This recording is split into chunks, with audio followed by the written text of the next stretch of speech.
Roma pasal yang ke-6 ayat yang ke-11 mencatat, "Demikianlah hendaknya kamu memandangnya, bahwa kamu telah mati bagi dosa, tetapi kamu hidup bagi Allah dalam Kristus Yesus." Semakin saya merenungkan ayat ini, maka saya mulai mendapati beberapa wujud pengaplikasian dari ayat tersebut dalam hidup sehari-hari bagi kebanyakan kita. Yang pertama, dahulu kita adalah orang yang individualistis. Namun yang dahulu itu sudah mati.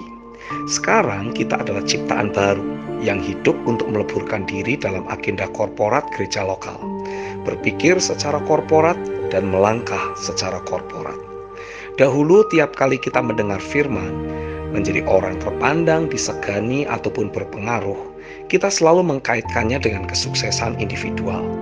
Tetapi sekarang sebagai ciptaan baru, kita mengkaitkannya dan memahami hal tersebut sebagai satu tubuh atau satu korporat atau keluarga rohani yang diangkat Tuhan naik secara bersamaan sebagai satu institusi yang terpandang, disegani, dan berpengaruh. Ayat di atas sesungguhnya sedang mengajar kita.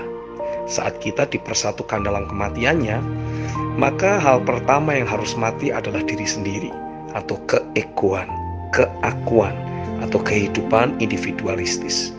Jadi wujud aplikasi dari ayat tersebut adalah meninggalkan kehidupan individual, lalu memasuki kehidupan korporat, dan tidak akan pernah kembali ke kehidupan individual, sebab kita sudah mati terhadap kehidupan individual, namun hidup bagi kehidupan korporat, atau gereja Tuhan atau tubuh Kristus. Yang kedua, dahulu kita adalah orang yang menghabiskan waktu hanya untuk mencari uang. Dan setelah mendapat uang, kita mencari uang lagi agar lebih banyak mendapatkan uang. Bahkan kita rela meninggalkan ibadah demi menambah pundi-pundi uang kita. Tapi itu dahulu. Sekarang keberadaan kita sebagai ciptaan baru, menggunakan waktu yang ada hanya untuk mencari wajah Tuhan dan bersekutu dengan firman-Nya. Bahkan kita rela sampai tengah malam dan bahkan sampai subuh hanya untuk mendesak masuk dalam realitanya sampai kita alami jamahan Tuhan.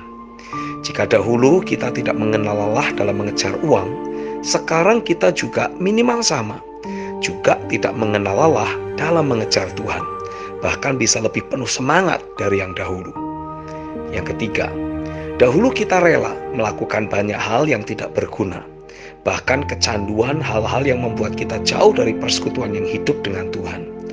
Misalkan kecanduan games, menghabiskan banyak waktu hanya untuk melihat-lihat media sosial, ataupun berlama-lama menonton TV dan berbagai hal lainnya. Setelah kita alami kelahiran baru, maka sudah seharusnya kita menjadi kecanduan firman Tuhan. Kita rela berjam-jam menggali kebenaran firman Tuhan, bahkan sampai lupa waktu, seperti halnya dahulu yang lupa waktu saat menonton TV atau main games. Sebab jika dahulu kita punya banyak waktu untuk melakukan hal-hal yang tidak berguna, setelah menjadi ciptaan baru, kita juga punya waktu untuk membaca firman, merenungkannya, memperkatakannya, dan bahkan mencatat setiap prinsip firman yang Tuhan bukakan. Saya yakin semakin ayat firman Roma 6 ayat yang ke-11 tersebut kita pakai untuk membangun logika berpikir dan mempengaruhi diri kita, maka hidup kita akan semakin merepresentasikan orang yang mati dari cinta diri sendiri, cinta uang, ataupun cinta dunia ini. Namun di saat yang sama, kita merepresentasikan orang yang mencintai Tuhan, cinta kebenaran, dan cinta kehendak-Nya. Dengan demikian, hidup kita sehari-hari dikenal sebagai orang yang mati-matian, gila-gilaan, dan habis-habisan bagi Tuhan dan kehendak-Nya. Amin.